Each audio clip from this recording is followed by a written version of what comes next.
Bueno, saludos estudiantes. Nos corresponde hablar sobre la Reforma Protestante en Europa.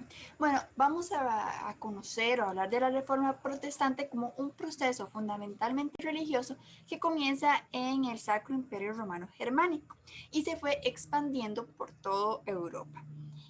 Bueno, sus repercusiones llegaron a lo económico, político y en otros ámbitos de la vida. Y esto se da a partir de una serie de críticas que hace Martín Lutero. Más adelante vamos a hablar un poquito más de él, y eso crea una fragmentación del cristianismo que esté predominada desde la Edad Media. Bueno, como mencioné, la reforma religiosa eh, protestante se originó en Alemania en el año de 1517, o sea, es decir, en el siglo XVI. Y esto fue cuando Martín Lutero publicó sus 95 tesis contra la venta de indulgencias, que es como un recibo o un pago a cambio de nuestros pecados o la salvación. Entonces él llega, escribe sus 95 tesis y las pone en la puerta de la iglesia de Wittenberg, perdón ahí si mi pronunciación. Este sería Martín Lutero. Entonces él partía de la necesidad de una religión interior basada en la comunión del alma, humilde y receptiva con Dios.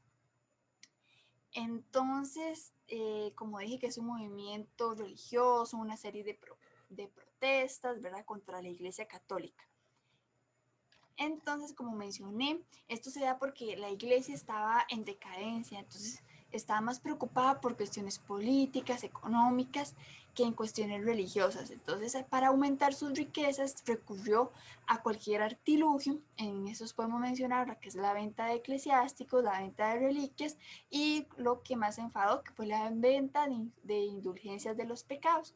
Ahí fue donde, bueno, entonces fueron las principales causas inmediatas que criticó Martín Lutero, y no solo él, porque él abrió como la puerta. Entonces todo el mundo, toda la sociedad de esa época empieza como a cuestionarse un poquito más sobre la iglesia, ¿verdad? Entonces el papado lo que hacía con la venta de indulgencias era que garantizaba el papado o la iglesia católica garantizaba como el perdón de los pecados, la salvación. Si usted pagaba o daba como cierto un recibo, ¿verdad? Y bueno, y todo esto se utilizó para la construcción de la Basílica de San Pedro. Entonces vamos a ver más adelante con el siguiente docente las repercusiones religiosas. Buenas tardes, chicos. Espero estén disfrutando de la clase del día de hoy con un tema muy peculiar, muy interesante, que es la Reforma Protestante. Como hemos venido viendo, la profesora Mónica nos ha dado la introducción, ¿verdad? Y nos ha empezado a mencionar algunas causas religiosas. Ahora yo les voy a conseguir mencionando este tipo de causas religiosas de la Reforma como tal, ¿verdad? Una de ellas es la ignorancia del clero.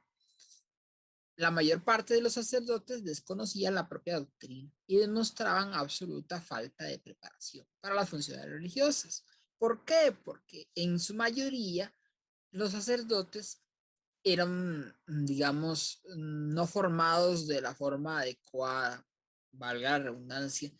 Ejemplo, los sacerdotes de monasterio, los monjes como tales, sí tenían una formación más profunda a nivel doctrinal, como lo es el estudio de la teología, que es el estudio de la Biblia en idioma original o en latín y griego, ¿verdad? Y por ello tenían una mayor comprensión de la doctrina de la iglesia, especialmente la parte de la Biblia, ¿verdad? Cosa que no tenían los sacerdotes eh, normales de ciudad, por decirlo de alguna forma, y también algunos porque llegaban a ser sacerdotes no por méritos espirituales, sino por méritos económicos, ¿verdad? ¿Cómo sucedía esto? Bueno, una familia importante quería pues entrar, digamos, dentro de un margen para poder limpiar el nombre familiar, digamos, o tener prestigio.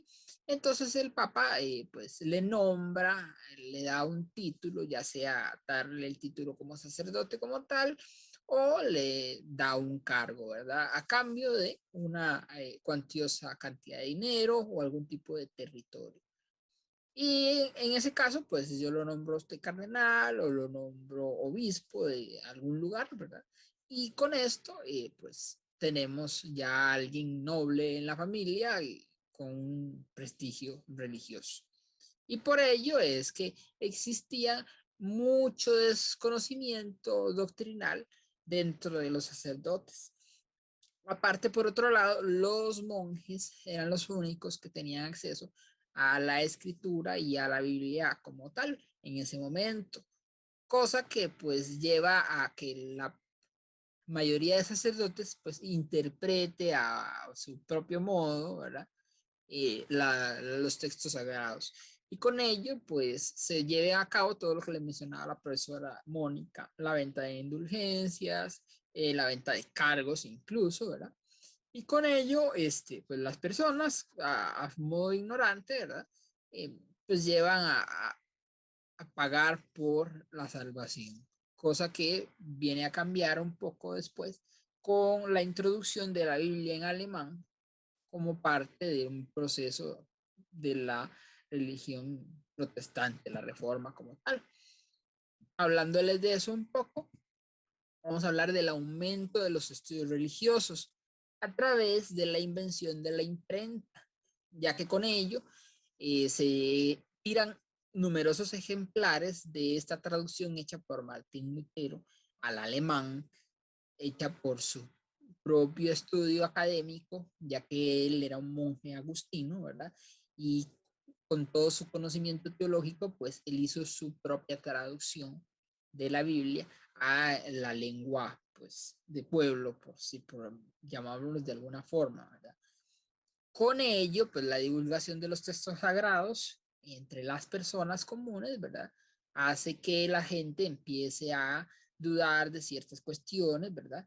Y empiece a entender que la salvación es algo que va relacionado a la fe y a mi bien actuar y no a un pago eh, económico, ¿verdad? Para poder acceder a la salvación. Cosa que viene a recalcar Santo Tomás de Aquino, ¿verdad? Quien decía que solo la fe y las buenas obras pues conceden la salvación. Como les mencionaba, no la donación de dinero a cambio de una indulgencia o a cambio de un perdón.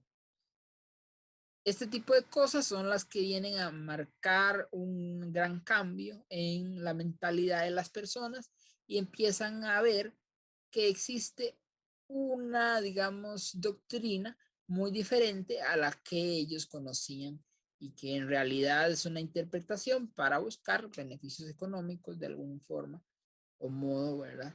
Y por ello también vienen a fraccionarse muchas cosas y muchos cambios que vendrán a partir de esta misma traducción de la Biblia, ¿verdad? Que son algunas corrientes religiosas apoyadas, ¿verdad? Principalmente en este santo, San Agustín, que era un doctor de la iglesia y quien tiene mucho peso a la hora de afirmar que la salvación del hombre, pues no es a través del dinero, sino a través de la fe. Los voy a dejar. Hola chicos y chicas, vamos a continuar con la exposición del día de hoy y en este momento vamos a conversar un poco sobre las causas sociales y económicas de la Reforma Protestante. Cuando hablamos de causas nos referimos a aquello que de una u otra manera llevó a que algo sucediera. Entonces, ¿qué fue lo que socialmente y económicamente llevó a que sucediera la Reforma Protestante? Bueno, podemos hablar de la Iglesia Católica como una institución que en aquel tiempo regulaba mucho el tema del lucro. El lucro es cuando las personas pueden sacar ganancias económicas a partir de un negocio, por ejemplo. Entonces, en aquel momento que se estaba dando el boom de la burguesía, este tema del ser regulado por el excesivo lucro sobre una empresa o sobre algún negocio no era favorable para la clase burguesa. Así que esta es una quizá de las razones más importantes a nivel económico y social del por qué también se necesitaba en aquel entonces una visión distinta de la parte religiosa y de la influencia que a nivel moral y ético la religión tenía sobre este tema económico, para que así los comerciantes se sintieran pues libres de una u otra manera de poder extraer la mayor ganancia a sus empresas y no vivir como con esa amenaza, ¿verdad? De que si lo hacían, pues se irían al infierno. Otra de las causas a nivel social y económico es que se necesitaba una nueva ética a nivel religioso, más adecuada, como les estaba comentando en este momento, a la época de ese momento que estaban viviendo con la expansión comercial y el dejar el feudalismo para pasar al capitalismo, ¿verdad? Entonces se necesitaba una nueva ética y ahí es donde surge también en la Reforma Protestante una nueva visión quizá de ver todo este tema económico con un espíritu más moderno. Vamos a continuar con la siguiente diapositiva y encontramos que también hay causas políticas y dentro de ellas la más importante es que el fortalecimiento de las monarquías nacionales que se empezaron a dar en aquel entonces le dieron a los reyes un poder que les daba la capacidad de hacerle frente al poder terrenal que la Iglesia Católica tenía en aquel momento, que sabemos que era muchísimo. En la época medieval, la Iglesia tenía muchísimo poder, muchísima influencia, muchísima voz en medio de la sociedad. Y pues con el surgimiento de las monarquías nacionales, empiezan a surgir otros personajes que también tienen voz, como cuáles, los reyes. Y el poder entonces empieza como a equipararse de una u otra manera y empiezan a haber estas luchas de poder que le hacen perder terreno a la Iglesia Católica y pues tener un poco más de autonomía los reinos, por decirlo de esta manera.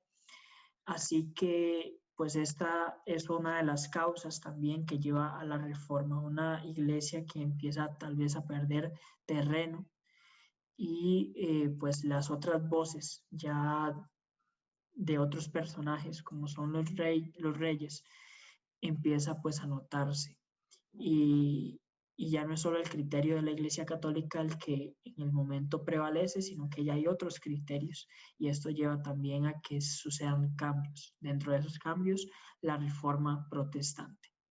Así que hasta acá mi participación con ustedes, chicos, y le doy el pase a mi siguiente compañera. Buenas tardes, chicos. Espero que estén súper bien. Bueno, yo voy a continuar con causas políticas de la Reforma Protestante.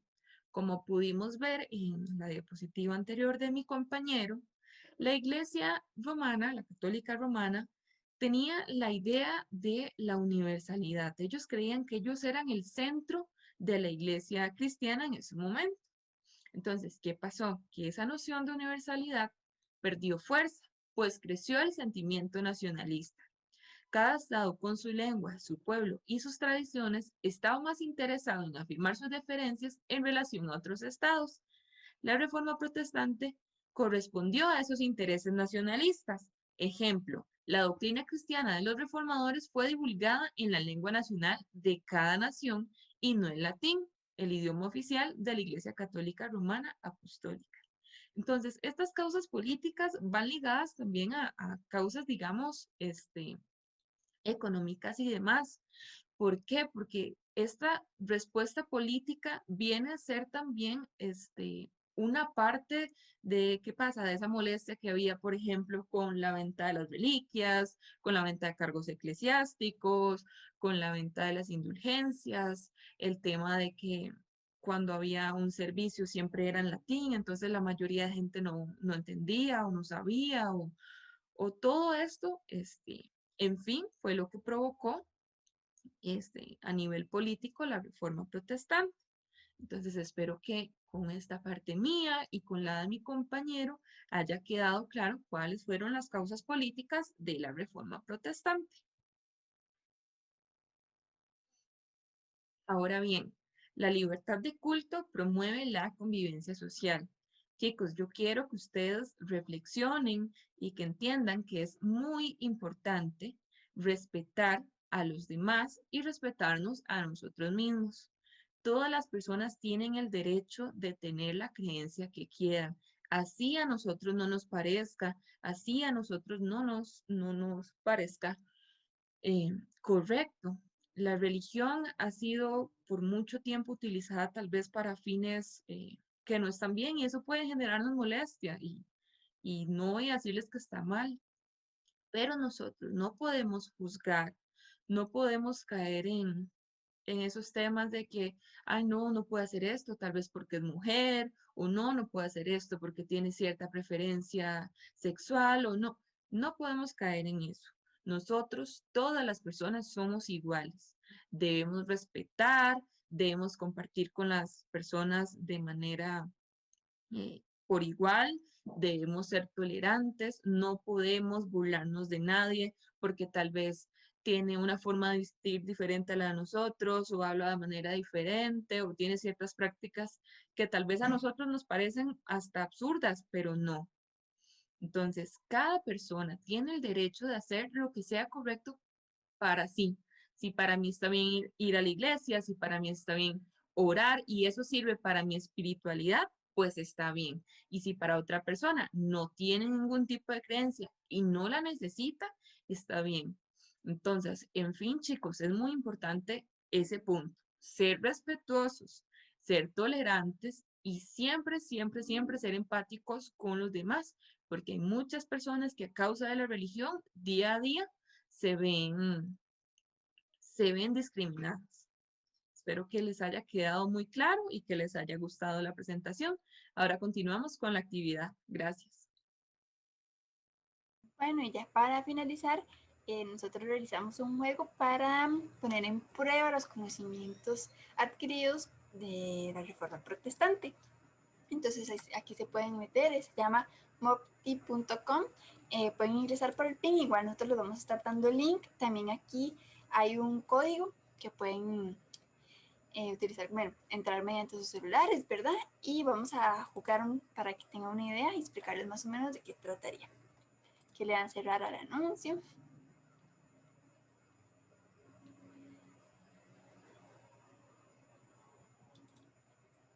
Vamos a darle play.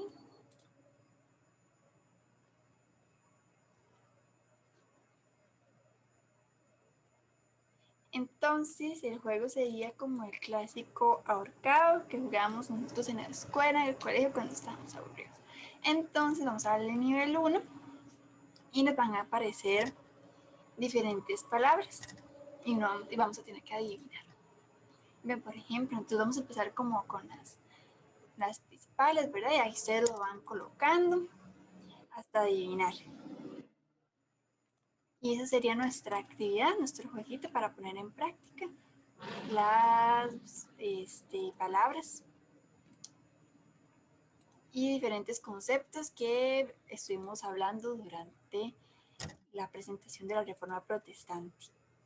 Entonces ahí si uno va perdiendo, el muñequito se va formando hasta que fallemos. Por ejemplo, aquí estaríamos fallando. Y aquí sale Martín Lutero. Así que, bueno, muchas gracias. Espero que lo disfruten. Nos vemos.